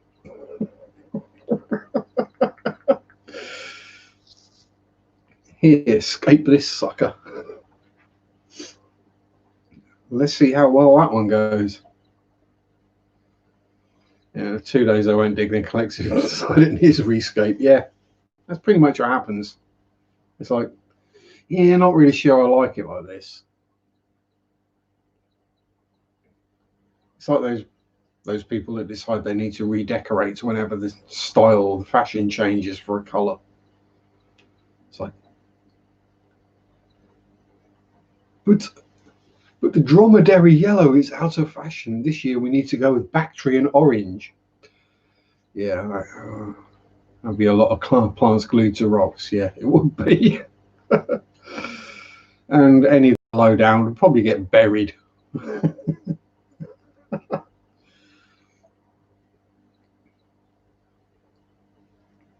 But hey, whatever you say, I mean, it's can't get any more natural, can you? Than this is how we want it to be. In the wild, would they? No, in the wild, if they got sand over a rocky substrate, would they dig the sand out of the way, go down to the bedrock, as it were? Quite possibly, and that's what they do if they're going down to the glass. Priscilla, my lovely, how the devil art thou? Good to see you. Hope all is well with you and your fishy shop. I hope you've not had any really annoying customers lately. I had lots yesterday. That's some. Oh, I see. Yeah. As the Brits may well be aware, protesters decided they were going to blockade one of the UK's largest newspaper printing factories, warehouses, whatever the actual correct terminology is. Hello, Zach.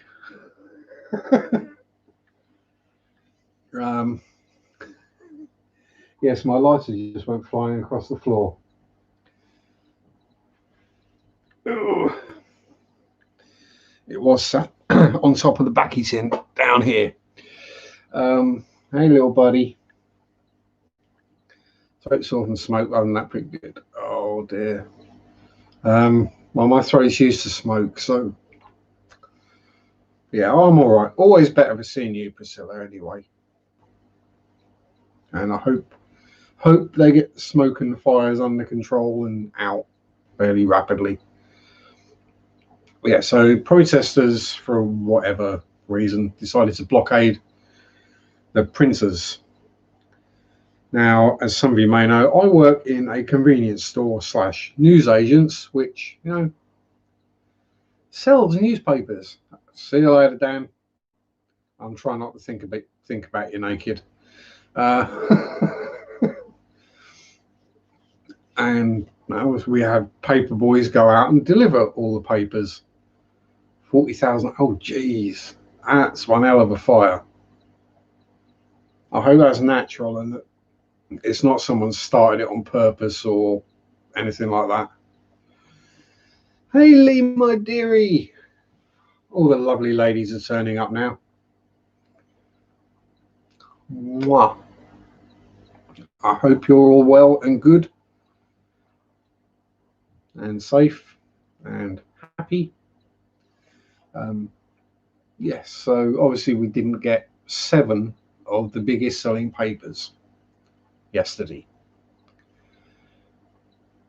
Can you imagine the amount of phone calls I had to deal with of customers who didn't get their newspaper and wanted to know why they hadn't had their newspaper delivered?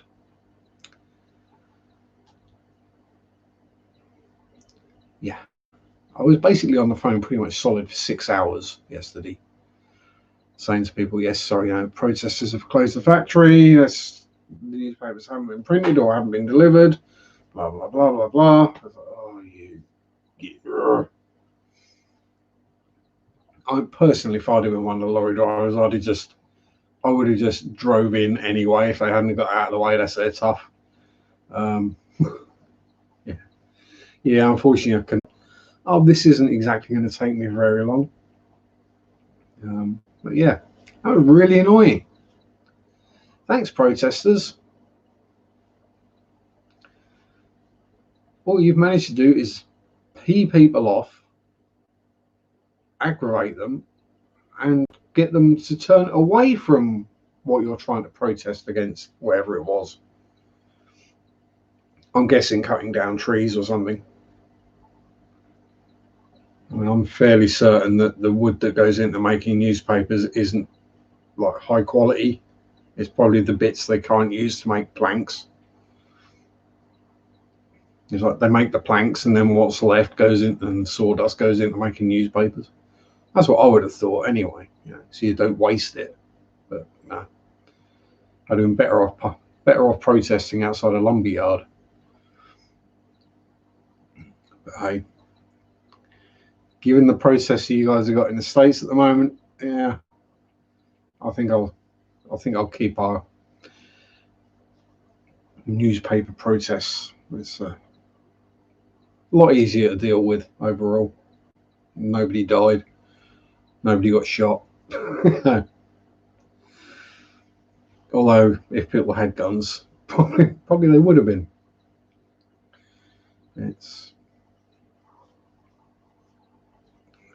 There we go. What else has been going on?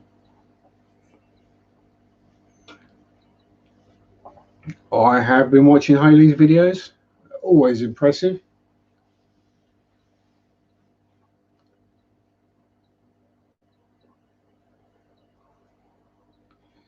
Yeah, I'm still amazed they're around. I mean, there were several customers yesterday. I sort of suggested, no, the papers are available online. You can just go to their website and actually read the paper for free. You don't have to buy it. But yeah, it's an older generation thing, and I think probably another 20 or 30 years maximum, there just won't be newspapers because there's no need for them. No one will want them. And the only time I ever bought one when I was younger was because I had a pet rat and needed paper for the bottom of the cage. So go out and buy the Sport, look at the pretty half-naked ladies, and then line the rat cage with it. I don't think I ever actually read the paper. And that was only when we stopped getting the free paper delivered once a week as well. Otherwise, I used that.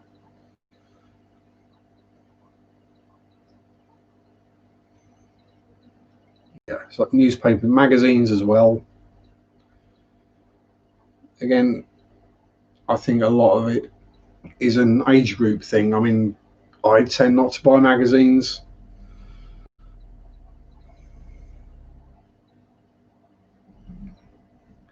You're determined to make me get some raw snakeheads and try and breed them, aren't you, Chewy? You want to live vicariously through me. If I ever get a tank that's big enough and suitable enough, it's on my to-do list. But But the problem is then selling the young. I really don't want to be stuck with 200 or 300 snakeheads that I'm trying to move. Yeah, it is exactly, Sean. People look at the pictures and then or look at the classifieds, and then it's basically pet paper, puppy pads, rodent cages, bird cages, filling holes in car bodywork.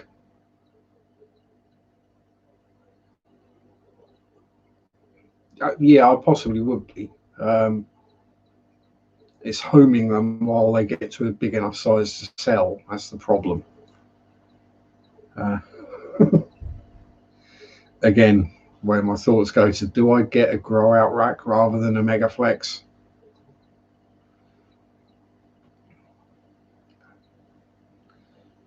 Something when I've got the money saved up and whatever, I'll have to look into.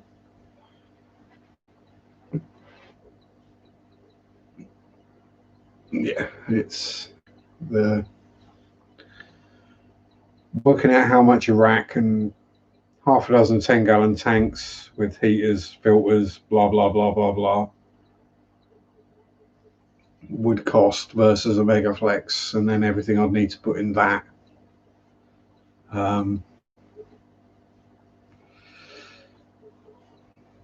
Yeah, I know you get a rack for shellies, Sean. At the moment, I've got a pistogrammas, bristle noses, likely to have cribs in a day or two. Probably going to end up with shellies, electric blue acaras. So that's 5 species minimum, and I know I need several grow out stubs purely for the bristle noses. So, but then if I got a Mega Flex, I could then shift one of the. Well, I could shift Spotty into that on his own without a girlfriend. Just give me a chance to clear the backlog. We got zebra danios as ditherfish. Oh, that's a point. Speaking of danios, the chop tray danio I had that lost all its colour has now gone like almost black. It's it just doesn't know what colour it wants to be and keeps changing. So it's getting more of a clown loach type pattern to it now with black and white. It's quite strange. Yeah, as I say, it's lots to think about, lots to work out, figure out. Rams, yeah. So I've tried rams, Sean. They just don't do well in my water. Basically, my water is just way too hard for rams. So I've had several of them. The longest lived one lasted about a year. The others, a month, 2 months, maybe 3 months, if I was lucky, before they just upped and died on me. Looking absolutely fine, doing great, up and die. Either no obvious signs of anything that was wrong. Absolutely fine the previous evening, swimming around, eating, doing rammy things. Come down the next day, dead. I had a couple of pine coned, so I'm guessing organ failure.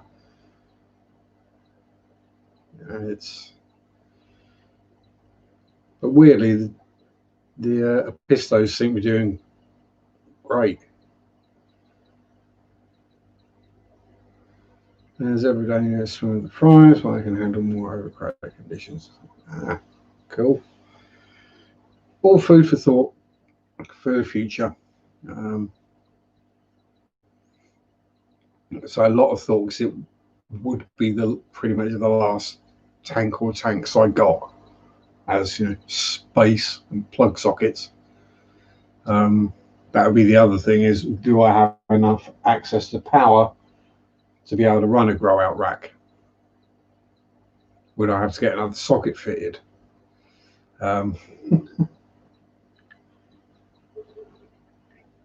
Because currently I've got 1, 2, 3. I've got currently, for, well, if you include the quarantine tank, 5 tanks running on 2 plug sockets, 2 single plug sockets. So definitely approaching the limit of something going bang. But yeah, lots to think about for me as time goes by. But hopefully I can get things RO buddy fairly cheap. Yeah, I say it's not the cost of the RO that is the issue, really. There's more the cost of the waste of water. That's water isn't a cheap commodity around here, unfortunately. You pay for it to come into the house, you pay for it to go out of the house. So, yeah. Again, it's all stuff to look into for the future. See how things go. And I mean, I know Simon wants me to breed some of the different flavors of cribs for him. As he says, you can get them in, but they're expensive. So I might see if I can talk him into giving me a tank and a pair, and see if I can breed them. Sneaky.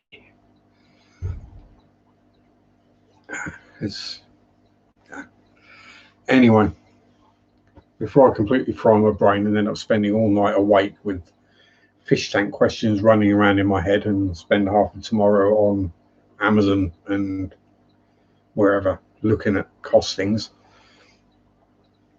I shall bid thee all farewell. Have a good evening and weekend remaining. Stay safe, have a good week, enjoy your hobbies, have fun, peace out, rock on, bye bye.